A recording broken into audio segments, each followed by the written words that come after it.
살아있음을 뜻하는 라틴어가 있는데요. 인터 호미넴 에세라고 이야기합니다. 문자 그대로 해석하면 사람들 사이에 있음을 말하고 있습니다. 살아있다는 것은 사람들 사이에 있다라는 뜻을 가지고 있습니다.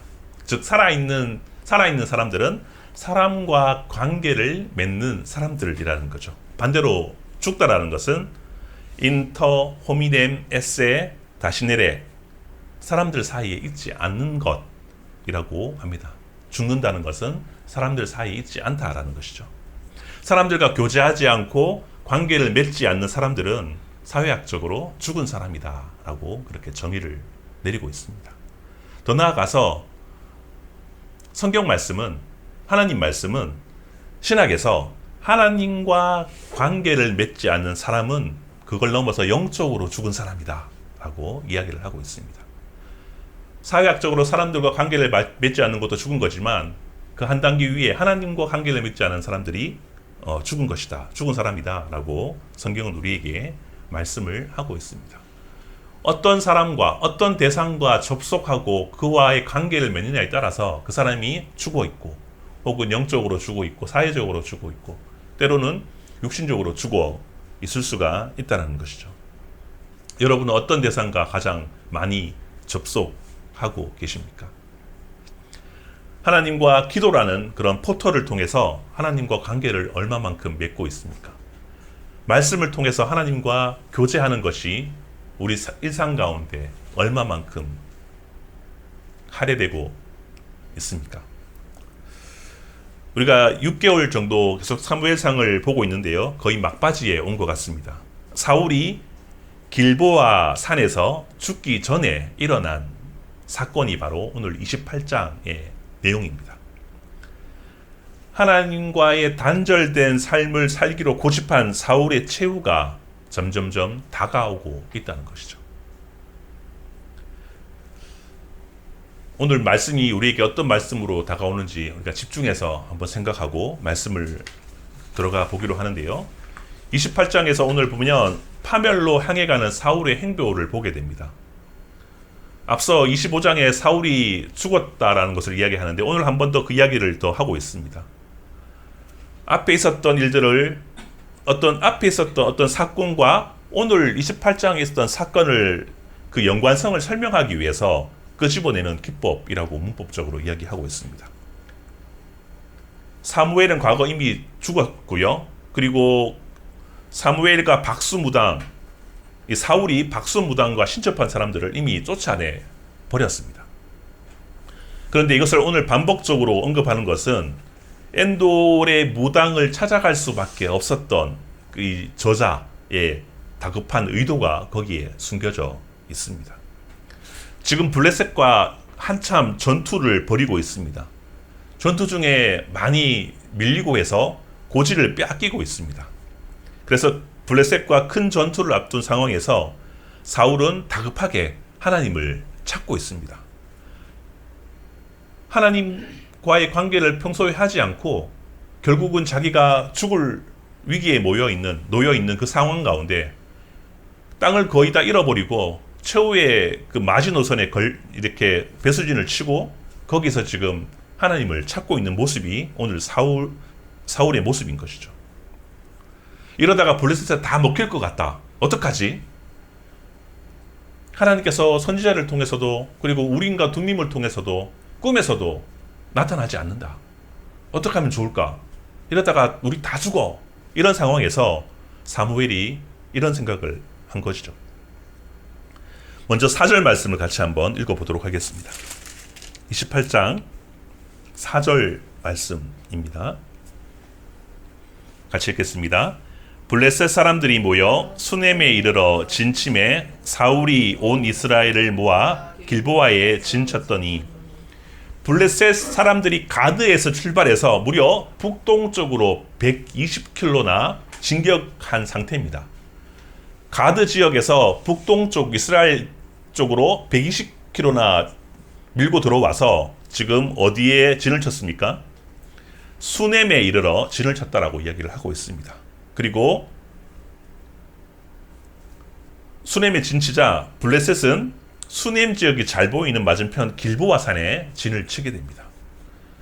블레셋 근거지에서 120km나 떨어졌다는 것은 그만큼 땅을 많이 빼앗겼다는 것이죠.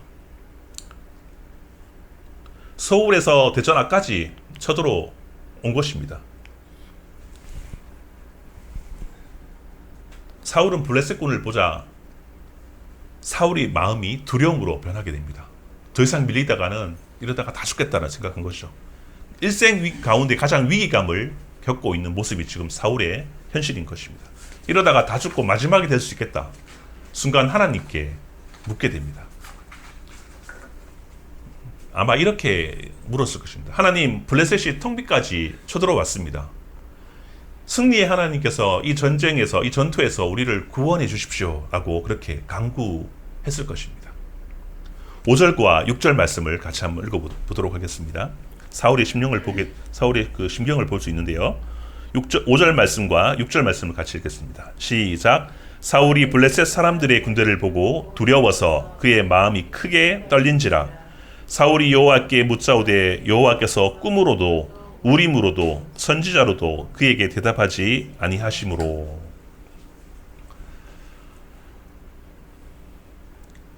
큰 위기 가운데 지푸라기 잡는 심령으로 하나님께 외쳐보지만 하나님은 대답하지 않으십니다. 말씀도 하지 않으시고요. 꿈에도 나타나지 않으시고요. 우림과 두밈으로도 이야기하지 않으시고 있습니다. 사울은 지금 선지자가 없습니다. 그 지역에 선지자가 없죠. 옛날 다윗이 높 지역에 들어가서 골리앗의 칼을 받으러 가기 위해서 그 지역에 높 지역에 갔는데 사울이 어떡합니까? 다윗과 내통했다고 해서 높 지역의 제사장들을 모두 죽여버립니다.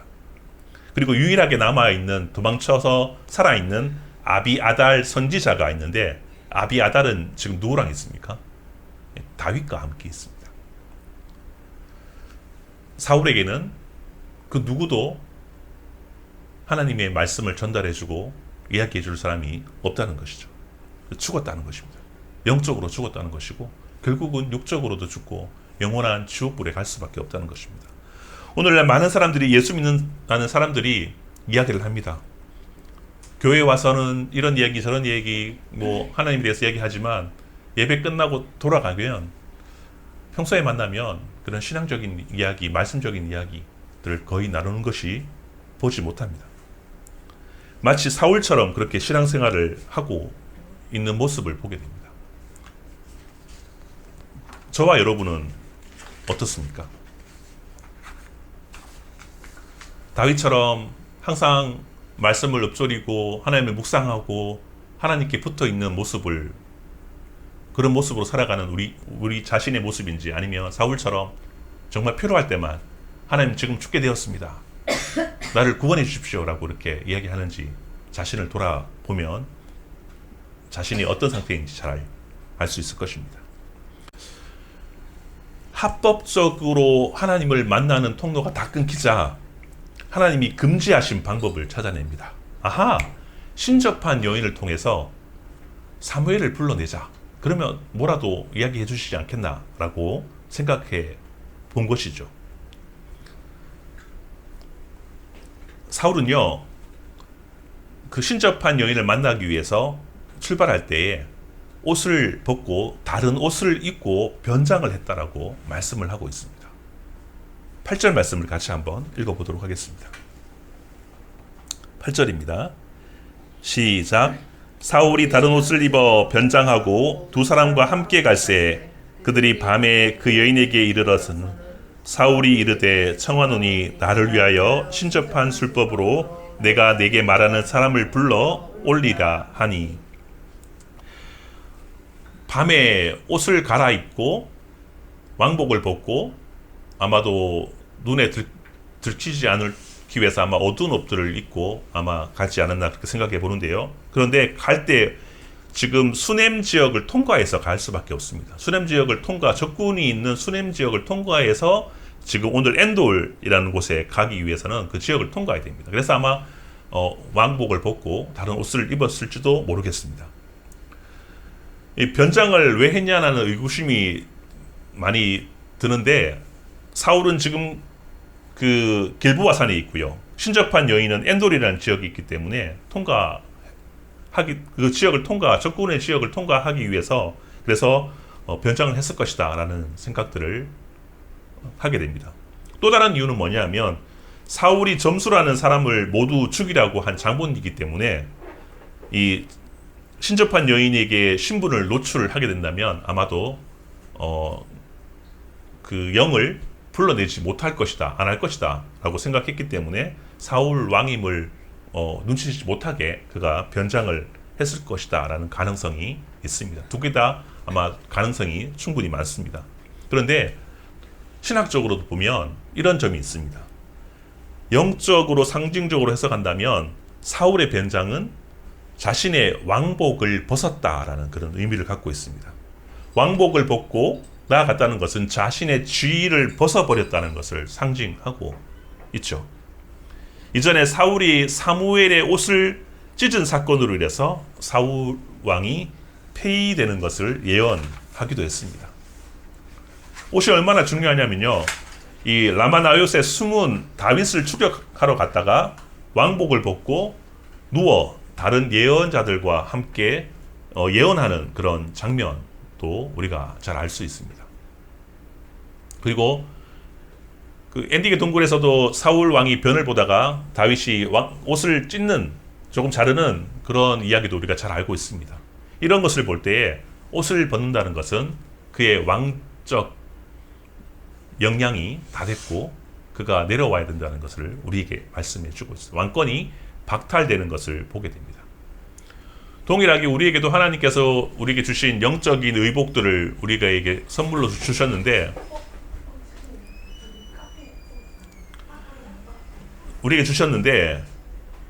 우리가 하나님의 주신 그 의복을 벗어 던지고 살아간다면 우리도 하나님의 자녀로서 살아가지 않는 그 이유가 될 것이고, 그 옷을 통해서 우리에게 주신 의복을 통해서 그 옷을 입고 다니지 않는다면 우리가 하나님의 자녀가 아님을 나타내 주는 것임을 우리가 깨달아야 될 것입니다. 그러기에 오늘 엔돌의 여인을 찾아가는 사건 역시 왕의 길을 한 번 더 포기하는 그런 사건이다라는 것을 우리에게 말해주고 있다는 것이죠. 드디어 엔돌의 신접한 여인을 만나게 됩니다. 9절 말씀을 같이 한번 읽어보도록 하겠습니다. 9절입니다. 시작. 여인이 그에게 이르되 내가 사울이 행한 일 곧 그가 신접한 자와 박수를 이 땅에서 멸절시켰음을 아나니 내가 어찌하여 내 생명의 올무를 놓아 나를 죽게 하느냐 하는지라. 근데 사울 왕이 지금 이 나라의 그 박수와 무당들을 다 내보내고 처단했는데 내가 지금 그걸 하면은 나도 죽을 수밖에 없다. 어떻게 내가 그걸 이 일을 감당할 수 있겠냐. 나한테 이런 무리한 요구를 하지 말라라고 얘기하는 것이죠. 그런데 사울이 웃긴 이야기를 합니다. 정말 이상한 이야기를 합니다. 10절에 이렇게 이야기하는데요. 10절 말씀을 읽어보도록 하겠습니다. 시작. 사울이 여호와의 이름으로 그에게 맹세하여 이르되 여호와께서 살아계심을 두고 맹세하노니 내가 이 일로 벌을 당하지 아니하리라 하니, 사울이 여호와의 이름으로 그에게 맹세했다는 것이죠. 이 일 때문에 내가 벌하지 않겠다라고 하나님께 내가 맹세한다라고 얘기하고 있습니다. 하나님이 싫어하는 사울과 그 무당과 박수를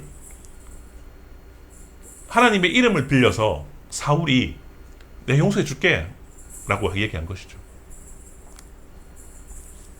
마치 이런 것입니다. 사울은 여호와의 이름을 걸고 이것이 안전하다고 말하고 있는데요. 이런 것입니다. 마약을 하려는 친구에게 가서 하나님이 용서해 줄 테니까 나랑 같이 마약하자.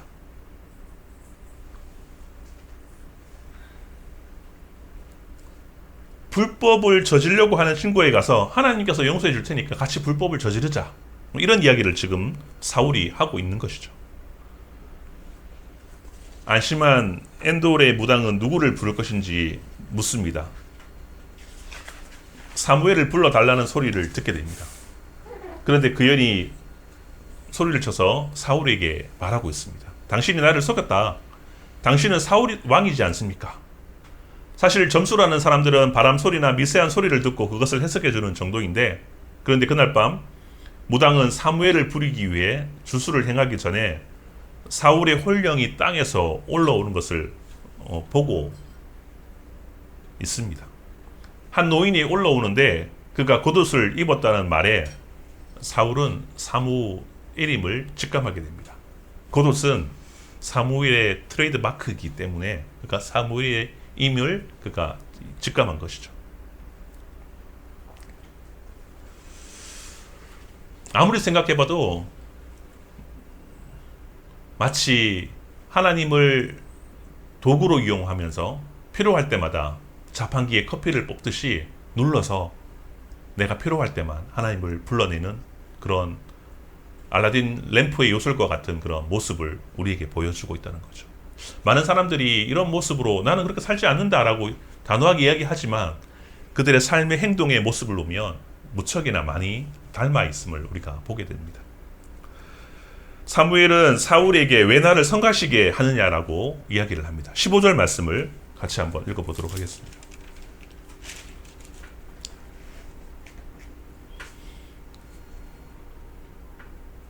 15절 말씀입니다. 시작. 사무엘이 사울에게 이르되 내가 어찌하여 나를 불러 올려서 나를 성가시게 하느냐 하니 사울이 대답하되 나는 심히 다급하나이다. 블레셋 사람들은 나를 향하여 군대를 일으켰고 하나님은 나를 떠나서 다시는 선지자로도 꿈으로도 내게 대답하지 아니하시기로 내가 행한 일을 알아보려고 당신을 불러 올렸나이다 하더라.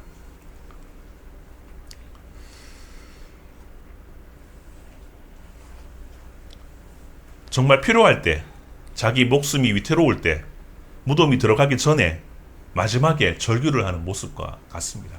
그때 잘할 걸, 평소에 잘할 걸, 이런 마음이 아마 사울에게 있었을 것입니다. 이제는 다 끝이구나.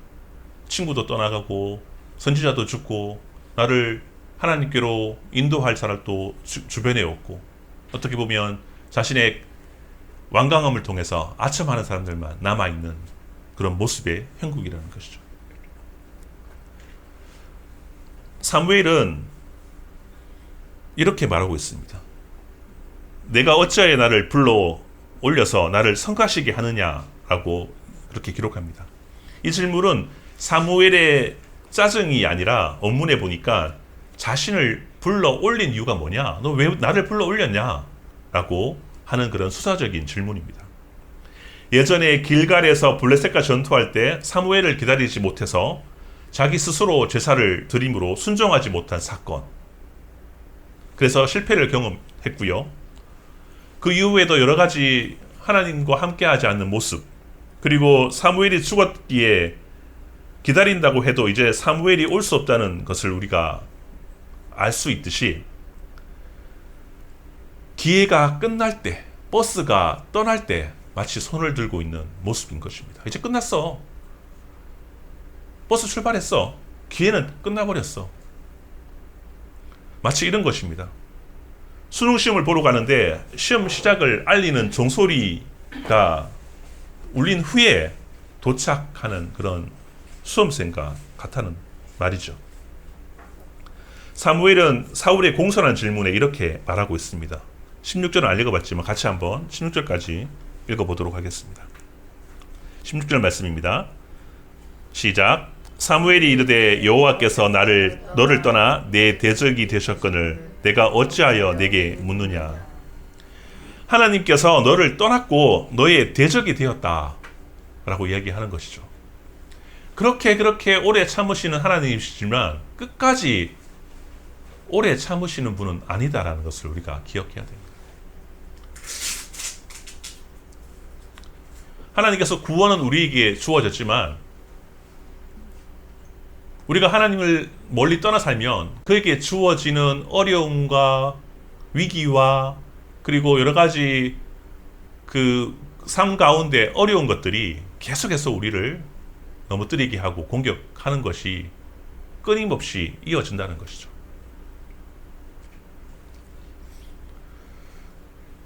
이제 하나님께서 너와 대적이 되었다. 너 이제 못 참겠다. 라고 하신 것입니다. 근데 하나님이 너를 버리는데 너는 왜 하나님 이제 찾느냐? 라고 이 사무엘이 이야기를 한 것이죠. 평소에 하나님과 접속하고 순종하고 의지했어야만 했다. 지금은 하나님의 신이 너를 떠났다. 너의 대적이 되었다. 오히려 요한 계시록의 말씀처럼 촛대가 옮겨졌다 라고 이야기한 것입니다. 우리는 하나님을 평생 나를 수호천사라고 나를 지키는 분으로 생각하는 경우가 참 많습니다. 내가 어떻게 살든지 간에 하나님은 그냥 나를 도와주시는 수호천사쯤, 내 뒤에 백그라운드에 계시는 멋진 분 정도라고 생각하고 위기가 오면 대신 막아주실 분 정도로 생각하는 경우가 많은 것 같습니다. 하나님은 오래 참으시지만 끝까지 참으시지는 않습니다. 구원은 여호와께 달려있지만 죄로 인하여, 인간의 교만으로 인하여 죄의 고통이 우리에게 남아있고 그것을 우리가 달게 져야 된다는 것이죠. 여러분은 하나님을 어떻게 생각하고 계십니까? 학생들에게 이렇게 말한 적이 참 있습니다. 청년들에게. 중간고사라고 해서, 기말고사라고 해서 잠시 머리를 잘 돌아가게 해주시는 지혜의 신으로 생각하다가 시험 기간이 끝나면 그런 하나님을 버리는 그런 모습이 여러분의 모습이지 않냐라고 많이 나눔을 한 적들이 있습니다. 동일하게 성인들도 동일한 것이죠. 사무엘은 사무엘의 말을 듣고 그만 뻗어버립니다. 이후에 읽어보면 탈진해버립니다. 뻗어버립니다. 아, 망해서 일어날 힘이 없구나 라고 하면서 그냥 쭉 뻗어버립니다. 신접한 여인이 그것을 보고 기운을 차려주기 위해서 음식을 준비합니다. 그리고 함께 따라온 신하도 음식을 먹고 기운을 차리라고 합니다. 사울왕은 처음에 거절합니다. 아, 싫습니다. 안 먹어도 된다. 망했는데 무슨 음식이냐. 그런데 엔돌의 신접한 여인이 간곡하게 부탁하고 권유함에 따라서 그 말을 듣습니다. 23절 말씀도 같이 한번 읽어보도록 하겠습니다. 28장 23절 시작. 사울이 거절하여 이르되 내가 먹지 아니하겠노라 하니라. 그의 신하들과 여인이 강권하매 그들의 말을 듣고 땅에서 일어나 침상에 앉으니라. 그리고 살찜 송아지와 등등을 먹었다라고 이야기를 하고 있습니다. 사울은 처음으로 듣는 것을 배웠습니다. 이제는 자기 멋대로 하다가 부하의 말을 듣고 신접한 여인의 말을 듣습니다. 이 음식 드시지요. 기운을 차리시죠. 완강하게 부인하다가 아니다, 내가 너 말을 듣겠다 하면서 음식을 먹게 됩니다. 평소에 아들의 말을 듣지 않고 하나님 말씀을 듣지 않고 다윗의 말씀을 듣지 않고 특별히 사무엘 선지자의 말씀을 듣지 않았던 사울이 마지막에 죽기 직전에 하나님 말씀 대신에 신접한 여인의 말을 듣고 있는 모습이 무척이나 안쓰러워 보이고 씁쓸해 보입니다. 사울은 송아지와 무교봉을 먹었습니다. 인생의 마지막을 보내는 최후의 만찬을 지금 하고 있습니다. 중국의 사형수에도 사형수가 마지막 사형 집행 전날에, 바로 그 당일 날이나 집행 전날에 원하는 음식을 제공한다고 합니다. 오늘 송아지와 그리고 할진 송아지와 무교병과 여러 가지 맛있는 이 고운 가루들을 떡을 만들어서 먹었다고 이야기를 하고 있습니다. 만찬을 한 것이죠. 사울을 보내버리는 마지막 예우처럼 그렇게 저는 느껴졌습니다.